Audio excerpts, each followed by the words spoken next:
சமூக நீதி பெறுவதற்கான ஒரு நாளை முன்னெடுத்திருக்கின்ற பல்வேறு கல்லூரிகளில் வந்திருக்கின்ற மாணவர்களே மாணவிகளே உங்கள் அத்தனை பேருக்கும் என்னுடைய காலை வணக்கத்தை நான் தெரிவித்துக் கொள்கின்றேன்.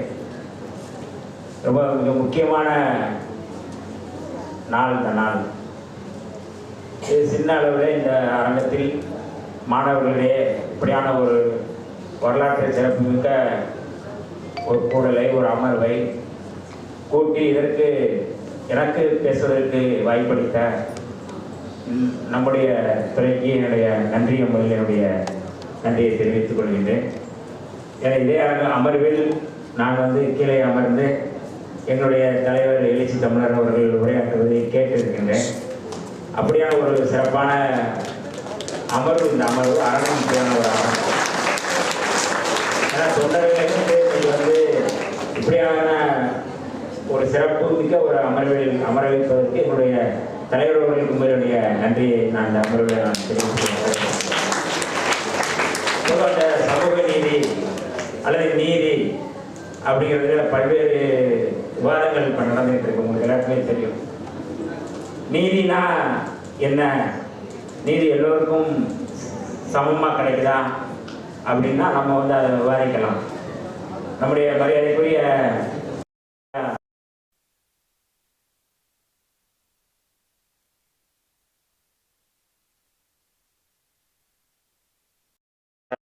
அப்படிங்கிறத ஒப்பந்தம் போடுவதற்கு இந்தியா அதில் வரல.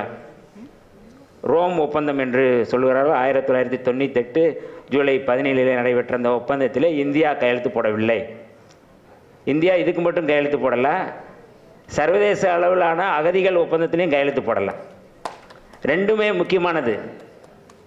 ஏன் கையெழுத்து போடலைன்னு மரியாதைக்குரிய சோமசுந்தரம் ஐயா அவர்கள் அவருடைய கோணத்தில் சொன்னார்கள். ஆனால் நான் எப்படி பார்க்குறேன்னா, பொதுவாக நீதி அப்படிங்கிறது வல்லான் வகுத்ததே நீதி அப்படிங்கிறத உலகம் முழுக்க இருக்கின்றது. யாரெல்லாம் வலிமையாக இருக்கிறாங்களோ, யாரெல்லாம் அடக்குமுறை ஒடுக்குமுறை செய்கிறார்களோ அவர்கள் வகுத்தது தான் நீதி. இங்கே அதான் இங்கே நடந்துக்கிட்டு இருக்கு.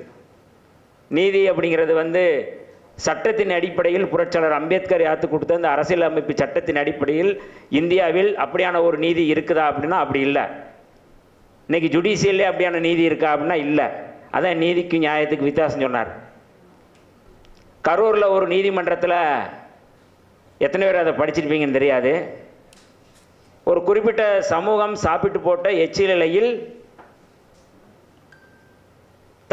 தாழ்த்தப்பட்ட சமுதாயம் அதில் என்னென்னா அவர் வெளிப்படையாக நம்ம இந்த அமர்வில் பேசுகிறத பற்றி ஒன்றும் தவறில்லைன்னு நான் நினைக்கிறேன். குருக்கள் என்று சொல்லக்கூடியவர்கள் அல்லது பார்ப்பனர்கள் என்று சொல்லக்கூடிய அவர்கள் சாப்பிட்டு போட்ட எச்சிலையில் பார்ப்பனர் அல்லாத இந்துக்கள் உருளலாம். அதில் உருண்டு அதில் வேண்டிக்கிட்டோம்னா அல்லது அதில் நம்ம கடவுள்கிட்ட என்ன வேண்டிக்கிட்டு நம்ம ஏதாவது நினச்சிட்டோம்னா அது நிறைவேறும் என்கின்ற ஒரு நம்பிக்கை இருந்தது. அது நம்பிக்கையின் அடிப்படையில் அதில் உருளலாம் சொல்லி ஒரு நீதிமன்றமே தீர்ப்பு சொன்னது, மதுரை நீதிமன்றம். எத்தனை பேர் அதை நம்ம படிச்சிருப்போம்னு தெரில, பார்த்துருப்போம்னு தெரில. அது மேல்முறையீடு செய்து அதுக்கப்புறம் அது தவறு, அது மனித உரிமைக்கு எதிரானது.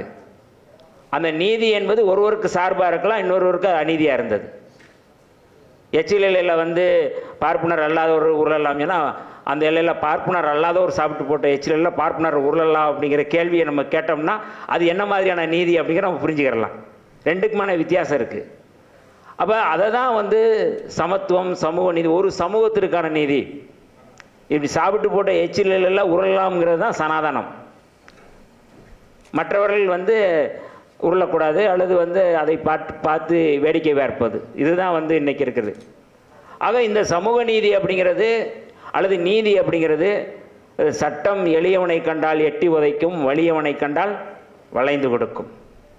இதுதான் இன்றைக்கி உலகம் முழுக்க இருக்கின்றது. அதற்கு நான் ஒற்றை உதாரணம் சொல்வேன். நான் உங்களுக்கு சதாம் ஹுசேன் பற்றி எல்லோருக்குமே தெரியும். ஈராக்கினுடைய ஒரு மிகப்பெரிய ஒரு அதிபர்.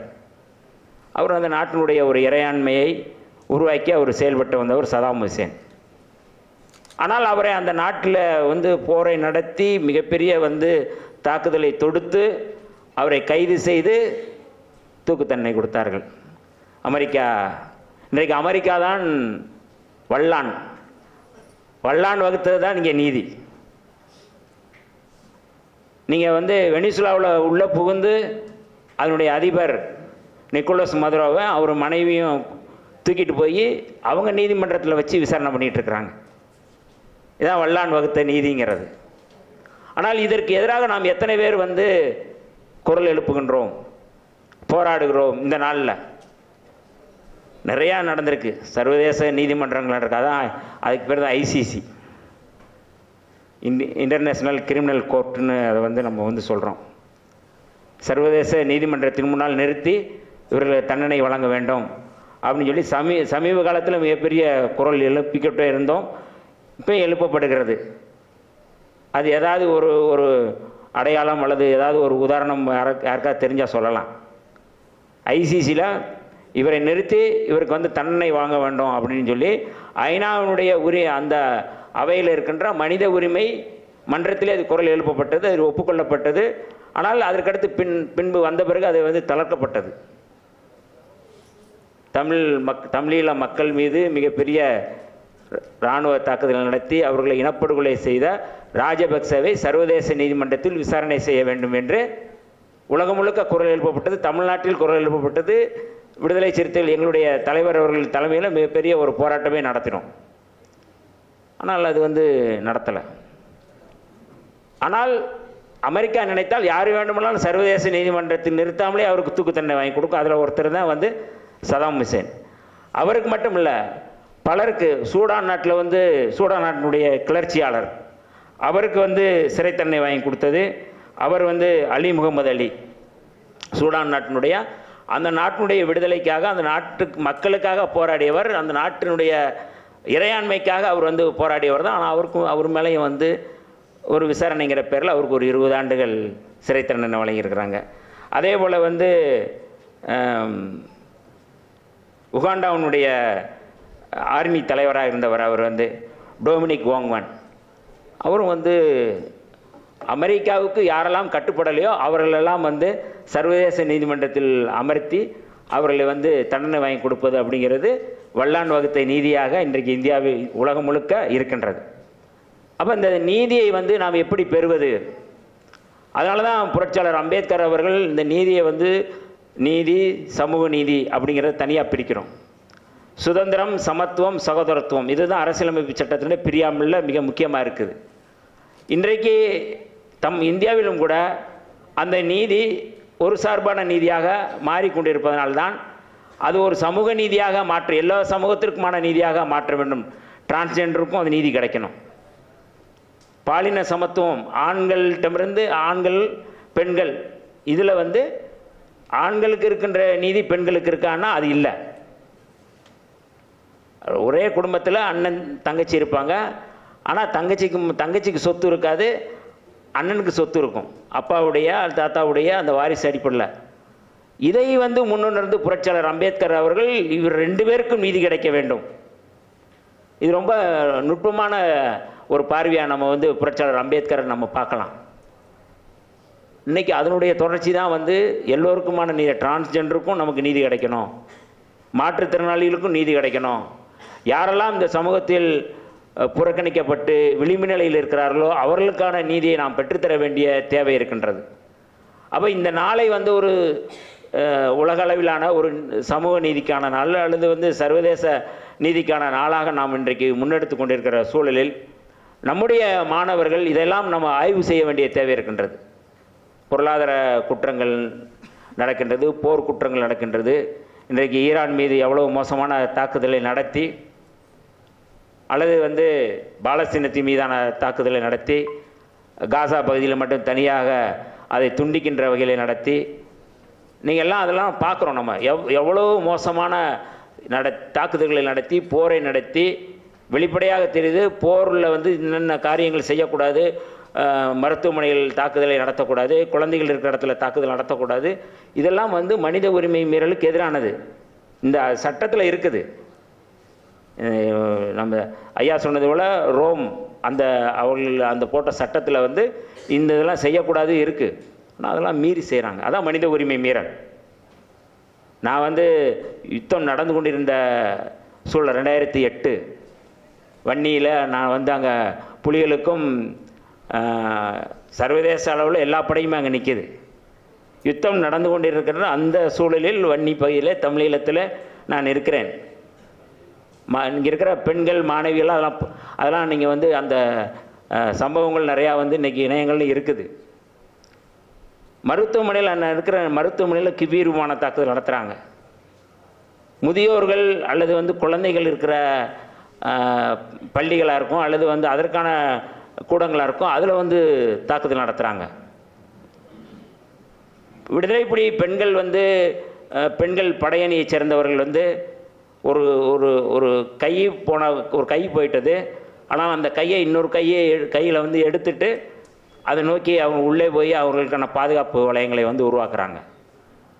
தன்னுடைய சமூகத்திற்கு, பாதிக்கப்படுகின்ற சமூகத்திற்கு நீதி கிடைப்பதற்காக எந்த வகையில் நாம் முன்னேற வேண்டிய தேவை இருக்குது என்பதை உணர்த்துகின்ற காட்சியை நாம் பார்க்குறோம். நம்ம எல்லா இடங்களும் எத்தனை பேர் நம்ம வந்து பாலஸ்தீனம் மண்ணள்ளி சாப்பிட்ட அந்த குழந்தை, நம்ம இங்கே இருக்கிறோம், நம்ம வந்து 3 வேளையும் நம்ம சாப்பிட்றோம், நல்லா நம்ம வந்து எப்படி வேணாலும் தெரியலாம். ஆனால் ஒரு சமூகம் இன்னமும் அப்படி இருக்குது. நீங்கள் எவ்வளோ பேர் பார்த்துருப்பீங்க, பாலஸ்தீனத்தில் இருக்கிற ஒரு இடத்துல இருந்து அந்த குழந்தை வந்து மணல் அள்ளி தின்னு நான் வந்து வயிற்று நிரப்புறேன் அப்படின்னு சொல்கிறாங்கன்னா அவர்களுக்கான நீதி எங்கே? இந்த மனித சமூகத்தில் என்ன மாதிரியான நீதி, என்ன மாதிரியான சட்டம், என்ன மாதிரியான வந்து வரையறைகள் இருக்குது? மனித உரிமையை இங்கே நிலைநாட்டப்படுகின்றதா? யாரையும் வந்து ஒரு பருவம் எய்திய பிறகு காதலித்து திருமணம் செய்யலாம். ஆனால் நீ இந்த சாதியில் வந்து நீ வந்து கல்யாணம் முடிக்கக்கூடாது, அவனை காதலிக்கக்கூடாதுன்னு சொல்லி அவனை படுகொலை செய்து ஆணவ படுகொலை செய்கிறாங்க. அப்படின்னா அந்த ஆணவ படுகொலை என்பது இந்த சமூகத்தில் என்ன மாதிரியாக இருக்கிறது? அது சரியான நீதியா? இதெல்லாம் நம்ம வந்து உரையாட வேண்டிய தேவை இருக்கின்றது. இது எல்லாமே வந்து பொதுவெளியில் நம்ம வந்து விவாதித்து தான் இதை வந்து சரி செய்ய வேண்டி இருக்குது. வல்லான் வகுத்த நீதி அப்படின்னா பெரும்பான்மை சிறுபான்மையை ஒடுக்குவது, இஸ்லாமியர்களை வந்து இந்து பெரும்பான்மை என்கின்ற பேரில் ஒடுக்குவது, தமிழ் சமூகத்தை வந்து சிங்கள பெரும்பான்மைவாதம் ஒடுக்குவது, இங்கே இருக்கிற பெரும்பான்மை சாதி தலித்துகளை ஒடுக்குவது. அப்போ இந்த ஒடுக்குமுறையிலிருந்து விடுதலை அப்படிங்கிறது தான் நீதி. ஒடுக்குமுறை கூடாது, அடக்குமுறை கூடாது, பெண்களை ஒடுக்கக்கூடாது, தலித்துகளை ஒடுக்கக்கூடாது, விளிம்புநிலை மக்களை ஒடுக்கக்கூடாது. அந்த ஒடுக்குமுறைக்கு எதிராக போராடுகிற அத்தனை பேரும் நீதிமான்கள் தான், நீதியாளர்கள் தான். சவுத் ஆப்பிரிக்காவில் வந்து மிகப்பெரிய வன்முறை, வெறியாட்டம், இனப்படுகொலை நடந்தது, எல்லாருக்குமே தெரியும். நெல்சன் மண்டேலா வந்த பிறகு அந்த படுகொலை குறித்து அந்த படுகொலைக்கான ஒரு கமிட்டியை போட்டார். அந்த கமிட்டியினுடைய தலைவர் வந்து அருட்தந்தை டெஸ்மண்ட் டூட்டு என்பவர் தான். அவருடைய அந்த படுகொலை குறித்து விவாதிப்பதற்காக அல்லது ஆலோசிப்பதற்காக அல்லது விசாரணை செய்வதற்காக அந்த கமிட்டியினுடைய தலைவராக இருந்தார். அவர் அவ்வளவு தூரம் விசாரணை செஞ்சுட்டு சொன்னார், இவ்வளவு மோசமாக பிரிட்டிஷ் அல்லது வெள்ளையர்கள் எங்கள் மீது இவ்வளவு தாக்குதல் நடத்தினார்கள், படுகொலை செய்தார்கள், எங்களுடைய பெண்களை, என்னுடைய தாய்மார்கள், என்னுடைய தங்கைகளை இவ்வளவு மோசமாக பாலியல் வன்முறை செய்தார்கள். ஆனால் இதையெல்லாம் நாங்கள் மன்னிக்க தயாராக இருக்கிறோம், ஆனால் ஒருபோதும் மறக்க மாட்டோம், அதுதான் எங்களுடைய நீதி என்று சொன்னார் டெஸ்மண்ட் டூட்டு. ஏதை நம்ம இது ரொம்ப வலிமிகுந்த பார்வை. இது இன்றைக்கி இந்த சமூகத்தில் ஏற்றத்தாழ்வு இருக்குது, சாதிய வன்கொடுமைகள் இருக்குது, சாதிய பாகுபாடுகள் இருக்குது, ஆணவ படுகொலை நடக்கிறது, வீடுகளில் தீ வைக்கிறாங்க. ஆனால் அவர்களுக்கான நீதியை யார் பெற்றுத் தருவது? சட்டம் இருக்கின்றது, ஆனால் சட்டம் அவர்களுக்கான பாதுகாப்பை தருகிறதா? இந்த சமூகத்தில் என்ன மாதிரியான அகச்சூழலும் புறச்சூழலும் இருக்கிறது என்பதை நாம் புரிந்து கொள்ள வேண்டிய தேவை இருக்கின்றது. ஆக இதை நோக்கி நாம் வந்து நம்முடைய மாணவர்கள் இந்த நாளில் சர்வதேச அளவில் நம்ம வந்து முன்னெடுப்பதற்கு நாம் எத்தகைய சவால்களையும் நம்ம வந்து அதை முன்னெடுப்பதற்கு எத்தகைய சவால்களையும் நம்ம வந்து சந்திக்க வேண்டிய தேவை இருக்கின்றது. அது வந்து உள்நாட்டிலையும் சரி, வெளிநாட்டிலையும் சரி, எல்லா இடங்களையும் சரி. உங்களுக்கு மணிப்பூரில் தெரியும், மணிப்பூரில் இப்போ சமீபத்தில் நடந்தது. இதற்கு முன்பு நடந்த ஒரு 20 ஆண்டுகளுக்கு முன்பு நடந்தது. அரசுக்கு எதிராக அங்கே இருக்கிற மணிப்பூர் பெண்கள் மிகப்பெரிய போராட்டத்தை நடத்தினார்கள். இந்தியாவில் வந்து இருக்கிற இராணுவத்தை பூரா அங்கே போய் நிறுத்தி பெண்கள் வந்து நிர்வாண போராட்டமே நடத்தினாங்க. இன்றைக்கி நீங்கள் இணையங்களில் போய் பார்க்கலாம். சிறப்பு அதிகாரப்படை, அது இராணுவப்படை, எங்கள் மண்ணிலேருந்து வெளியேறு, நாங்கள் வந்து இங்கே எல்லோரும் எல்லா இன மக்கள் ஒற்றுமையாக இருக்கிறோம், நீங்கள் வெளியேறு என்றால் வடகிழக்கு பகுதி என்பது இந்தியாவினுடைய ஒரு பகுதியாக அவர்கள் ஒருபோதும் ஏற்றுக்கொண்டதே இல்லை. அவர்கள் இன்றைக்கும் இந்தியான்னு தான் சொல்லுவாங்க. மணிப்பூராக இருக்கலாம், நாகாலாந்தாக இருக்கணும், திரிபுராவாக இருக்கலாம். நீங்கள் அந்த பகுதியில் வடகிழக்கு பகுதியில் எங்கே இந்த பகுதியில் போனாலும் இன்றைக்கும் நாகாலாந்தில் வந்து நாகா சோசலிச கவுன்சில்னு ஒன்று இருக்குது. நீங்கள் இனங்களில் அப்படி தட்டி பாருங்கள். அவர்களுக்கான நீதிக்காக போராடுகிறார்கள், அவர் தேசிய விடுதலைக்காக போராடுகிறார்கள், அவருடைய உரிமைகளுக்காக போராடுகிறார்கள், மதம் சாதி எல்லாம் கடந்து நின்று போராடுகிறார்கள். அப்படி போராட்டத்தை ஒடுக்குவதற்காக இன்றைக்கு வந்து 2 இன குழுக்களை மோதவிட்டு அவர்களுக்குள்ளே இப்போ மோதிக்கிட்டு இருக்கிறாங்க. ஒரு நீதிக்காக, சமூக நீதிக்காக, சமத்துவத்துக்காக போராடிய மக்கள் இன்றைக்கு வந்து அவர்களுக்குள்ளாக மோதவிட்டு அவர் இந்த பிரித்தாளும் சூழ்ச்சியை செய்ய, அதான் வல்லான் வகுத்த நீதி. இந்தியாவும் அதைத்தான் செய்கிறது. வல்லான் வகுத்த நீதியாக பெரும்பான்மைவாதத்தை முன்வைத்து சிறுபான்மை மக்களுக்கு அச்சுறுத்தலை கொடுக்கின்ற, பௌத்தர்களுக்கு அச்சுறுத்தல், இஸ்லாமியர்களுக்கு அச்சுறுத்தல், கிறிஸ்தவர்களுக்கு அச்சுறுத்தல், எந்த சமூகம் வந்து அச்சுறுத்தல் இல்லாமல் இருக்கோ அதுதான் நாகரிகமான சமூகம்.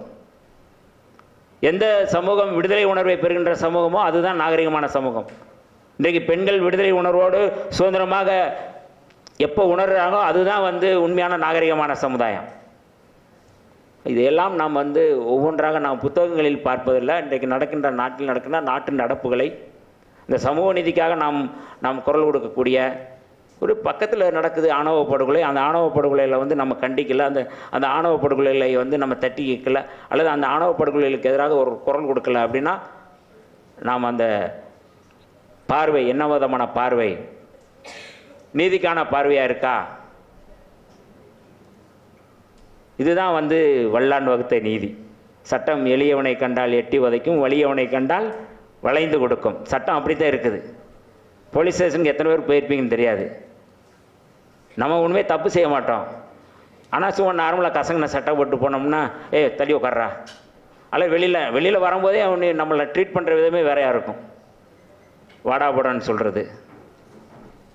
அதே இது வந்து கோடிக்கணக்கில் கொள்ளையடிச்சிட்டு டாப் டிப்பாக வந்து நீங்கள் வந்து ஒயிட் அண்ட் ஒயிட்டில் போய் உள்ளே போகிறான்னா அவனை கூப்பிட்டு வந்து சேரில் உட்கார வைப்பாங்க காவல் நிலையத்தில். எத்தனை பேர் அதை வந்து அனுபவிச்சிருக்கோம்? நாங்கள் அனுபவிச்சிருக்கிறோம்.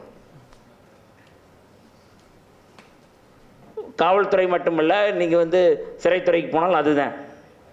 கோடிக்கணக்கில் கொள்ளையடிச்சிட்டு போகிறவனுக்கு அங்கே வந்து ஏ கிளாஸு.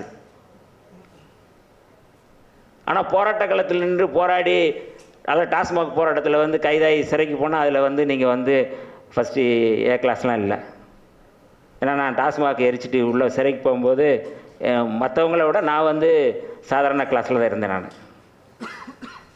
ஏன் இதை நம்ம சொல்கிறோம்னா, இன்றைக்கு இருக்கின்ற இந்த சூழல், உலக சூழல் முழுக்க பெரும்பான்மைவாதத்தை போய்கொண்டு இருக்கின்றது. அது சொல்ல வந்த செய்தி அதுதான்.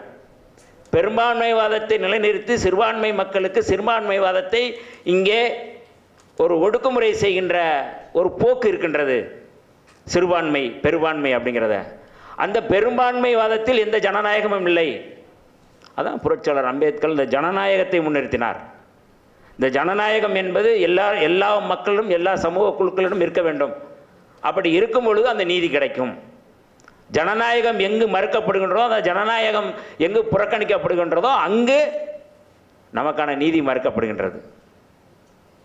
அதான் இந்த நாளுக்கான நாம் உறுதிமொழி எடுக்கக்கூடிய மிக முக்கியமான செய்தி. இப்போ வீட்டிலேயே வந்து ஆம்பளை பையனும் பொம்பளை பிள்ளை இருந்துச்சுன்னா நம்ம பேசிகிட்டு இருக்கும்போது பொம்பளை பிள்ளை நீ என்ன பொம்பளை பிள்ளை கொடுக்க பேசுகிற அப்படிங்கிற ஒரு அதிகாரமும் அல்லது ஆணவம் அல்லது ஆணாதிக்க மனநிலை, இது எல்லாமே வந்து அதில் இருக்கும். அங்கே ஜனநாயகமில் ஒரு கருத்து ஒரு குடும்பத்தில் பேசுகிறோம்னா அந்த குடும்பத்தில் வந்து இந்த மாதிரி நான் ஒரு பையனை காதலிக்கிறேன் அப்படின்னு சொன்னால் அந்த சொல்கிற அந்த சொல்லை அல்ல அந்த உணர்வை விவாதிக்கக்கூடிய பண்பு இல்லை அங்கே. அதான் ஜனநாயகம் இல்லை. நான் ஒரு குடும்பத்தில் நடக்கிற ஒரு சுருக்கமாக சொல்கிறேன். நான் ஒரு உதாரணத்துக்காக, இதுதான் எல்லா இடங்களையும் இருக்கின்றது. ஒரே நாட்டில் 2 தேசிய இனக்குழுக்கள் இருக்குது. நாங்கள் ஒன்று அடக்குது, ஒடுக்குமுறை செய்கிறாங்க, எங்களை இனப்படுகொலை செய்கிறாங்க. இந்த இனப்படுகொலைகளை நாங்கள் ஆதரிக்க மாட்டோம், நாங்கள் தனியாக நாடு போகிறோம் அப்படின்னு சொன்னதான் தமிழீழம் அப்படிங்கிற ஒரு கோரிக்கை. ஆனால் பெரும்பான்மைவாதம் நாங்கள் ஏற்றுக்கொள்ள மாட்டோம் என்று சொல்லி ஒடுக்குமுறை செய்கின்றது, அடக்குமுறை செய்கின்றது. இன்றைக்கு இந்தியாவில் கூட ஒரே நாடு ஒரே மொழி என்பது கூட அந்த ஜனநாயகத்துக்கு எதிரானது. ஏன்னா இந்தியா வந்து பல்வேறு தேசிய இன குழுக்களை, பல்வேறு தேசிய இனங்களை உள்ளடக்கிய நாடு இந்தியா. அப்போ ஒரே மொழி ஒரே நாடு என்பது, ஒரே மொழி என்பது இந்தி மொழியாக, இந்தி மொழிக்கு பின்னாடி இருக்கின்ற சமஸ்கிருதமாக, அதை நிர்வகிக்கக்கூடிய சமஸ்கிருதம் மயமாக்கக்கூடிய ஒரு போக்கு இருக்கின்றது. அப்போ நீங்கள் வந்து இந்த பன்முகத்தன்மை, புரட்சியாளர் அம்பேத்கர் இந்த அரசியலமைப்பு சட்டத்தை எழுதும் பொழுது மிக முக்கியமாக இந்த பன்முகத்தன்மை தான் அவர் நிறுவுறார். ஆனால் இந்த பன்முகத்தன்மைக்கு எதிராக அவர்கள் ஒரே நாடு ஒரே மொழி என்பது, அவர்கள் ஒரே நாடு முழுக்க இந்தியாக அல்லது வந்து சமஸ்கிருதமாக மாற்ற முயற்சியார்கள். அது இந்தி தான் இந்துத்துவமாக மாறும். அவ இந்துத்துவமாக இன்றைக்கு புரட்சியாளர் அம்பேத்கர் யாத்து கொடுத்த அந்த அரசியலமைப்பு சட்டத்தில் வந்து நீங்கள் வந்து மதச்சார்பின்மை, அந்த மதச்சார்பின்மை நீக்கிவிட்டு அவர்கள் இந்துத்துவ நாடாக மாற்ற முயற்சி செய்வது என்பது, அதான் நீங்கள் வந்து நீதி மறுக்கப்படுகின்றது, சமூக நீதி மறுக்கப்படுகின்றது. ஆக இதற்கு எதிராக நாம் மாணவர்கள் அரசியல்படுத்த வேண்டிய தேவை இருக்கின்றது. இதெல்லாம் கிரிமினல். இந்த மாதிரி வந்து நீங்கள் வந்து இருக்கின்ற பன்முகத்தன்மையை நீங்கள் ஒருமைத்துவமாக மாற்றுறது அப்படிங்கிறது வந்து அரசியலமைப்பு சட்டத்துக்கு எதிரானது, அது குற்றம்.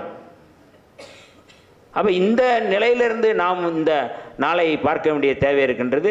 எல்லோருக்குமான நாளாக, சமத்துவ நாளாக, ஒரு சமூக நீதி நாளாக, நமக்கு அண்டை வீட்டில் நடப்பது கூட வந்து தவறு என்றால் நாம் நின்று அதை நீதிக்காக பேசுவது அப்படிங்கிறது தான் வந்து உண்மையான நீதியாக இருக்க முடியும். அந்த வகையில் இந்த நிகழ்வை மிகச் சிறப்பாக ஒருங்கிணைத்து ஒரு நீதிக்கான நாளை நம்முடைய மாணவர்கள் மத்தியே பேசுவதற்கு எனக்கும் வாய்ப்பளித்த நம்முடைய துறைக்கு என்னுடைய நன்றியை தெரிவித்து விடைபெறுகிறேன். நன்றி, வணக்கம்.